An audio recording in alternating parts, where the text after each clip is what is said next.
네, 안녕하세요. 전주 신흥고등학교에서 1학년 국어과를 담당하고 있는 황준하입니다. 이번 시간에는 2021학년도 입학생을 위한 국어 과목 선택 과목에 대한 안내를 진행해 보도록 하겠습니다. 자, 먼저 진행 순서에 대해 말씀드리겠습니다. 자, 먼저 2015 개정교육과정, 그 다음에 성적 처리 방식, 그 다음에 대학 수학능력시험 과목과 출제 범위에 대한 간략한 설명을 진행한 후에 보통교과 중 일반 선택 과목인 화법과 작문, 독서, 문학, 언어와 매체 과목에 대한 안내.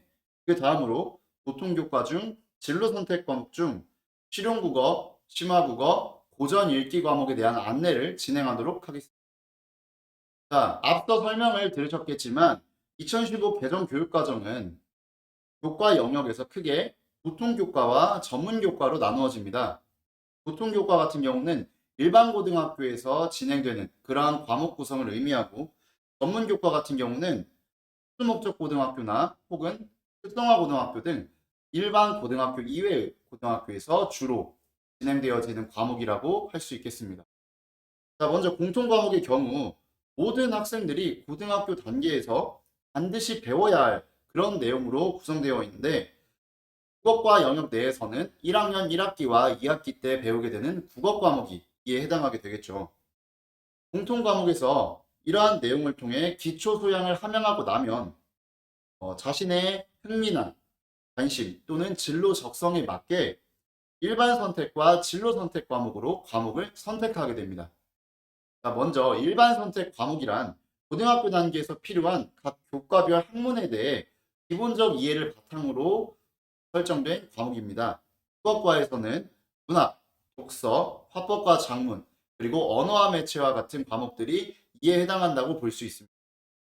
다음으로 진로 선택 과목은 교과 융합 수업 또는 진로 안내 수업, 교과별 심화 수업, 그 다음에 실생활 체험학습 등이 가능한 그러한 선택 과목으로서 국어과에서는 실용국어, 그 다음에 심화국어, 고전 읽기 이러한 과목이 해당합니다. 단 실용국어 같은 경우에는 일반 고등학교에서 수업을 하거나 상급 학교를 진학하는 데에 보통 추천도가 떨어지기 때문에 우리 학교에서 실질적으로 개설이 가능한 심화국어와 고전 읽기 위주로 진로 선택은 설명을 진행하도록 하겠습니다. 다음 전문교과는 전문교과 1과 2로 나누어지는데, 특수목적 고등학교에서 개설하는 그러한 교과목으로서 국어과에서는 특히 예술교과에서 문학 개론, 고전문학 감상, 현대문학 감상 등 다양한 문학 감상 및 창작 수업 등이 개설될 수 있습니다. 여기 전문교과 1에 해당하는 내용은 우리가 진로 선택 과목으로 가져와서 진로 선택에 해당하는 교과 수강을 할 수 있도록 진행할 예정입니다. 전문교과 2에 해당하는 내용은 보통 특성화 고등학교, 마이스터 고등학교, 그 다음에 기타 산업수요 맞춤형 고등학교에서 주로 실시되는 과목이기 때문에, 그래서 이번 영상에서는 일반 선택과 진로 선택에 대한 과목 위주로 안내를 진행하도록 하겠습니다. 자, 성적 처리 방식에 대한 간략한 소개를 진행하도록 하겠습니다. 크게 두 가지, 5단계 평가와 3단계 평가로 구분되어집니다. 먼저 5단계 평가는 학생들의 성취도에 따라 A부터 E까지 총 5단계로 성적을 구분하여 산출하는 방법인데, 우리가 흔히 알고 있는 내신 9등급 산출과 비슷한 내용이라고 알고 계시면 되겠습니다. 내신 9등급 산출이란 우리가 1등급부터 9등급까지 학생들의 성취도와 상위 퍼센티지에 따라 성적을 9등급으로 나누어 산출하는 걸 의미하죠. 이에 해당하는 국어과의 과목에는 먼저 공통 과목 중 국어, 그다음에 일반 선택 과목에서 문학, 독서, 화법과 작문, 그리고 언어와 매체와 같은 과목이 이에 해당합니다. 자, 다음으로 3단계 평가에 대한 안내인데요. 자, 3단계 평가는 학생들의 성취도에 따라 A, B, C 이렇게 세 가지 단계로 성적을 구분지어 산출합니다. 자, 이에 해당하는 국어과의 과목으로는 진로 선택 과목 중 실용국어와 심화국어 그리고 고전 읽기가 해당하고, 전문교과 1에서 진로 선택으로 끌어와 편성된 과목인 문학개론, 고전문학 감상, 그리고 현대문학 감상 등과 같은 전문교과 1 과목이 이에 해당하겠습니다. 자, 그리고 이제 대학 수학능력 시험 출제 과목과 범위에 대한 안내인데요. 학생들이 화법과 작문, 그 다음에 언어와 매체, 둘 중 어느 걸 선택해야 하나, 그리고 독서와 어떤 문학에 대한 내용은 어떻게 출제가 되는가를 궁금해 하는데, 먼저 공통 과목으로는 문학과 독서 영역에서 대략 75% 정도의 비율로 출제가 되고, 선택 과목 같은 경우는 화법과 작문과 언어와 매체 중 한 과목을 선택해서 치르게 됩니다.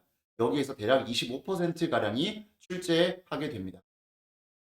자, 그렇다면 언어와 매체와 화법과 작문은 어떤 특징이 있고 우리가 어떤 점을 참고하여 선택해야 하는가? 작년도부터 꾸준히 나왔던 평가원 예비문항, 그 다음에 올해 계속해서 실시되어지고 있는 모의고사 문제의 경향을 분석해 보았을 때 언어와 매체는 먼저 단점으로 상대적으로 학습량이 굉장히 많고 범위가 넓다라는 단점이 있습니다. 그래서 체감되는 난이도가 상당히 높은 편이었죠. 뿐만 아니라 매체 영역과 같은 경우는 기존에 없던 과목이었기 때문에 기출 문제가 상대적으로 적다라는 그러한 단점도 존재했습니다. 하지만 어떠한 장점이 있는가? 아무래도 지문의 길이라든지 문제의 길이가 화법과 작문에 비해 짧다 보니 내가 사전에 알고 있는 문법 지식만으로 문제를 빠르게 해결할 수 있다면 시간 관리가 훨씬 수월하고 용이할 것이라는 그런 장점이 있습니다. 덧붙여서 현재와 같은 난이도로 지속적으로 출제가 된다면 아무래도 난이도가 높은 과목을 선택한 학생이 점수의 불리함을 극복해주기 위한 그런 조정 점수, 점수를 조정해주는 그런 포인트가 들어가서 최종적으로는 표준 점수가 화법과 작문에 비해 상대적으로 높게 나타나는 그러한 효과를 거둘 수 있을 것입니다. 다만 화법과 작문을 선택한 학생들에 비해 불이익을 얻으면 안 되기 때문에 점차 문제의 난이도를 약간씩 낮춰가는 그런 경향을 보이고 있습니다. 다음으로 화법과 작문에 대한 설명입니다. 화법과 작문은 어떠한 장점이 있는가? 먼저 상대적으로 언어와 매체 과목에 비해서는 학습량이 약간은 적다라는 체감을 느낄 수가 있고 난이도 측면에서도 언어와 매체에 비해 상대적으로 쉽다라는 그런 난이도 체감을 할 수가 있습니다. 그리고 대다수의 학생들이 선택하는 과목이라는 점에서도 약간의 안정감을 가질 수가 있겠죠. 하지만 어떠한 단점이 있냐면 앞서 말한 것처럼 언어와 매체와 화법과 작문 둘 다 국어과에서의 선택 과목인데 어느 과목을 선택하는지에 따라 점수의 고득점과 상대적 어려움이 나뉜다면 불공정함을 야기할 수 있기 때문에 반대로 화법과 작문은 점차 지문의 구성이 복잡해지고 지문의 길이가 길어지는 즉 장형화되는 그러한 패턴으로 나타나기 때문에 점차 시간 관리가 상대적으로 복잡하고 어렵다 이러한 문제가 야기되고 있습니다. 어떤 과목을 선택하는지는 여러분의 선택이지만 선생님의 개인적인 생각으로는 여러 가지 과목, 즉 언어와 매체, 화법과 작문에 대한 기본적인 수업이나 학습을 진행해 본 후 나에게 좀 더 적합하고 잘 맞는 과목을 최종적으로 수능에서 선택하는 것도 하나의 좋은 방법이 될 것이며 또한 수능에서 응시하는 나의 과목과 내신에서 선택하는 나의 과목을 일치, 즉 하나로 통일하는 것도 좋은 전략이라고 개인적인 생각을 하고 있습니다. 국어의 일반 선택 과목 중에 먼저 문학 과목에 대한 설명입니다. 자, 문학 과목은 국어의 문학 영역을 심화 확장한 과목으로서 특히 문학이라 함은 언어 예술이라고 할 수 있겠죠. 언어 예술로서의 문학이 지니는 어떤 가치, 역사, 문학 체계에 대한 이해, 그리고 문학 작품을 창작하거나 감상하는 그런 능력을 기르고 문학에 대한 기본적인 소양과 태도를 함양하는 내용을 주로 학습하게 됩니다. 좀 추상적으로 들릴 수 있기 때문에 선생님 여기 왼편에 내용 요소를 가지고 설명을 진행해 보겠습니다. 먼저 문학이라는 예술 갈래를 통해 인간과 세계 그리고 우리 삶이 어떤 의미를 가지고 있는지 파악하는 그런 내용 학습을 진행하고 자, 우리가 1학년 때 국어 시간에 배웠지만 문학 작품은 내용과 형식에 어떤 유기적인 연관관계를 가지고 있구나. 이러한 점에서 문학에 대한 전반적인 내용 측면, 즉 뭐 문학 작품과 인접한 분야라든지 아니면 작품의 수용과 소통, 맥락, 매체, 그다음에 문학의 어떤 미의식과 그다음에 문학을 바라보고 분석하고 감상하는 4대 관점에 대해서 여러분들이 학습하게 될 것입니다.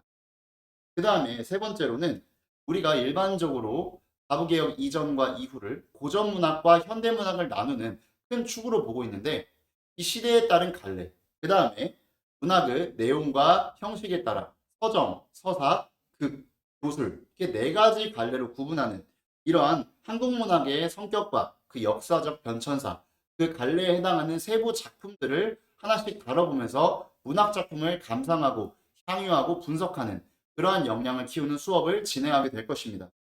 그 이를 통해 전반적인 학습 목표는 자아 성찰, 타인, 다른 사람들을 이해하고 이거를 토대로 공동체의 문화를 발전시키는 그러한 수업 연계 목표가 될 것입니다.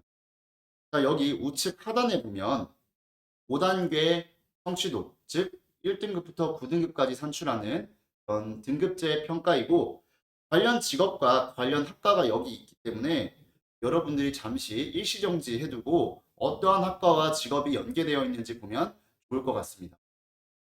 자, 다음으로 독서 과목에 해당하는 일반 선택 중 독서 과목에 대한 안내를 시작하겠습니다.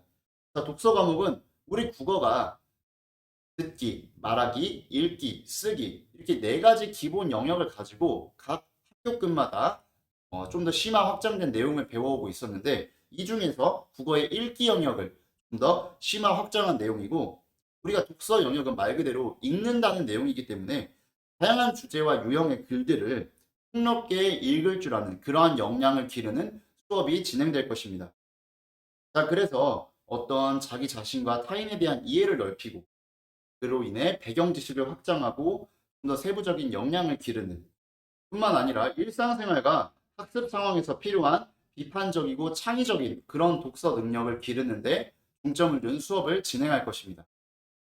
자, 그래서 여기 나와 있는 내용 요소를 선생님과 살펴보면 먼저 우리가 글과 책을, 읽을 글과 책을 선정하는 것부터 특정 주제와 관련해 다양한 관점으로 읽고 재구성하는 주제통합적 독서, 이런 내용에 대해 학습하고 독서의 방법에 대해 중점적으로 학습할 것입니다.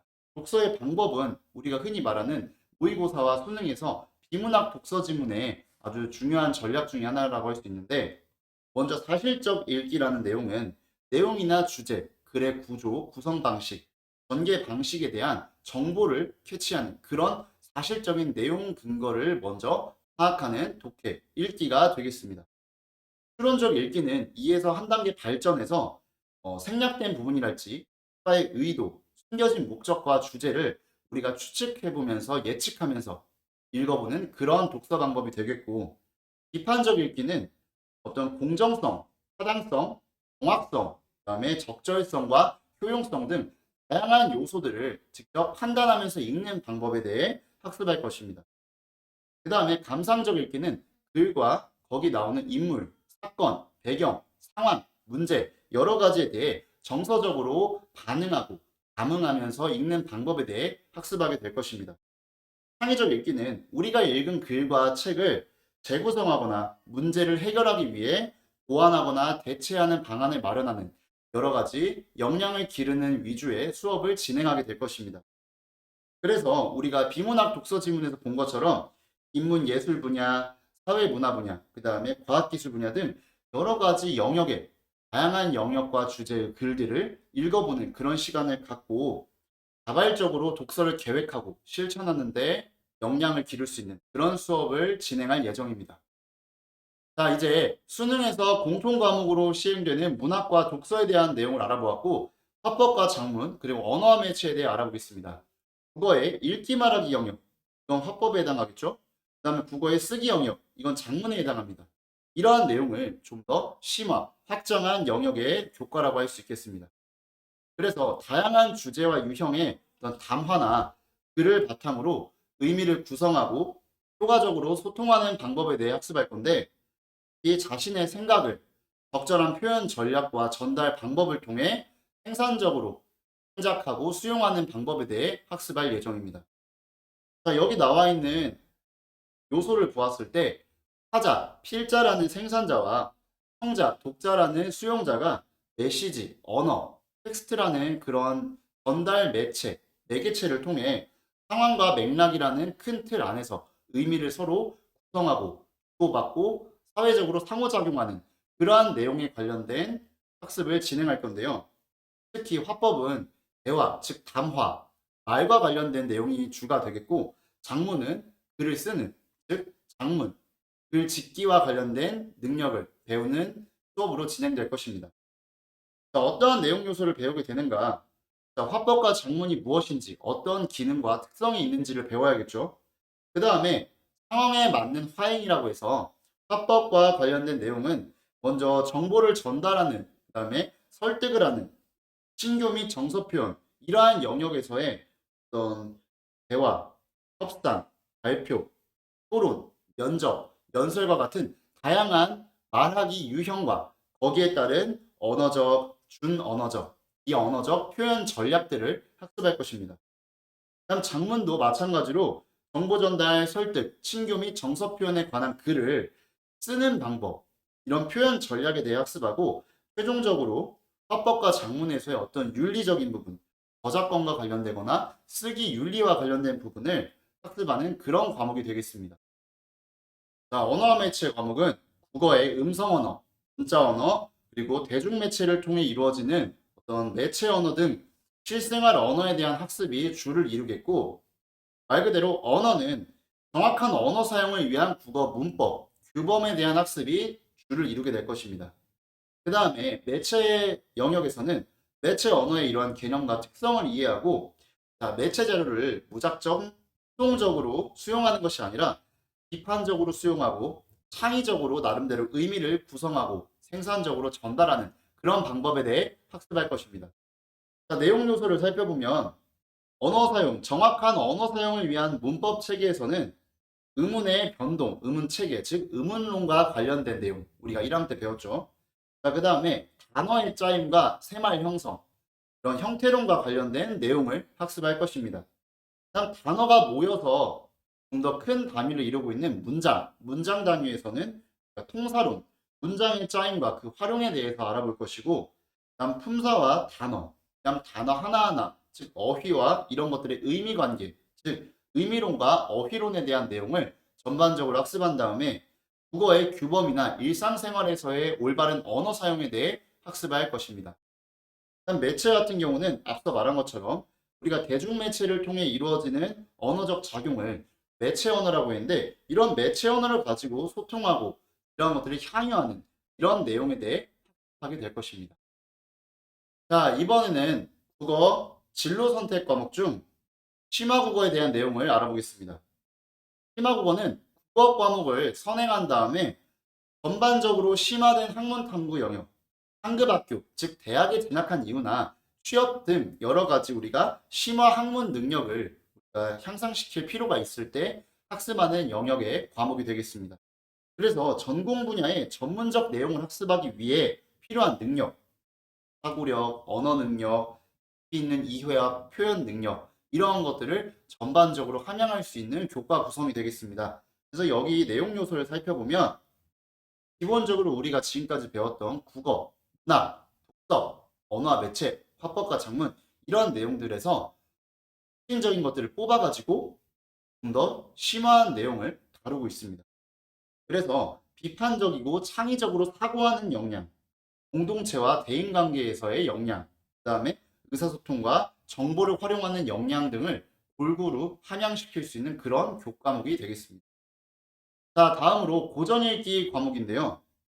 고전읽기 과목은 국어에서 학습한 결과를 바탕으로 다양한 고전, 시대와 사회, 그리고 동서양의 고금을 막론하고 우리가 바이블이라고 할 수 있는, 마스터피스라고 할 수 있는 그런 고전, 이런 것들을 읽으면서 이런 고전은 어떤 내용을 담고 있죠? 옛날 성현들의 사상, 생각이나 삶의 발자취를 담고 있는데, 이러한 내용을 우리가 터득함으로써 더 높은 수준의 교양을 갖추고 다양한 분야의 진로에 대한 지혜와 소양을 쌓고, 그 다음에 좀 더 수준 높은 사고와 언어 표현력을 기른 다음에 이들의 삶과 생각을 바탕으로 현재를 이해하고 미래에 대한 판단 능력을 기르는데 그 교육적 주안점이 있습니다. 그래서 동양과 서양, 옛 성현들, 유명한 철학자나 작가, 이런 사람들의 글을 읽으면서 우리가 고전에서 어떠한 내용을 지금 수용할 수 있고 현재에 당면한 문제를 고전에서 얻은 지혜를 가지고 어떻게 해결할 수 있는가, 이런 내용을 우리가 학습할 수 있겠습니다. 그 다음에 고전을 통해서 옛 성현들의 삶의 발자취를 보고 그걸 통해 현재 나의 인성을 함양하는 그런 교육이 병행될 것입니다. 또한 다른 교과, 특히 사회교과와 융합이 되어서 진로중점학교의 교과목으로서 더 개설이 될 예정이기 때문에 자세한 내용은 추후에 더 자세한 영상으로 설명하도록 하겠습니다. 자, 이것으로 전주 신흥고등학교 국어과에서 주관하는 2021학년도 입학생을 위한 국어과 선택 과목에 대한 안내 영상을 마무리하도록 하겠는데요. 우리가 이번 영상에서 다루지 못했던 전문교과 1에서 진로 선택으로 가져올 수 있는 과목들에 대한 내용이나 다른 여러 가지 선택 과목에 대한 내용들은 여러분들이 교과목 사전조사, 사전 수요조사를 어떻게 진행하느냐에 따라 더 보강하여 진행하도록 하겠습니다. 자, 궁금한 내용은 아래 댓글을 달아주거나 또는 1학년 교무실에 있는 선생님께 와서 질문을 해주면 되겠습니다. 또한 구글 클래스룸으로 진행되는 과제물에서 교과별로 국어를 선택한 다음에 궁금한 내용을 질문해주면 따로 질의응답 시간을 이용해서 선생님이 아는 한도 내에서 성실히 답변해줄 수 있는 시간을 갖도록 하겠습니다. 오랜 시간 들어주어서 고맙습니다. 수고하셨습니다.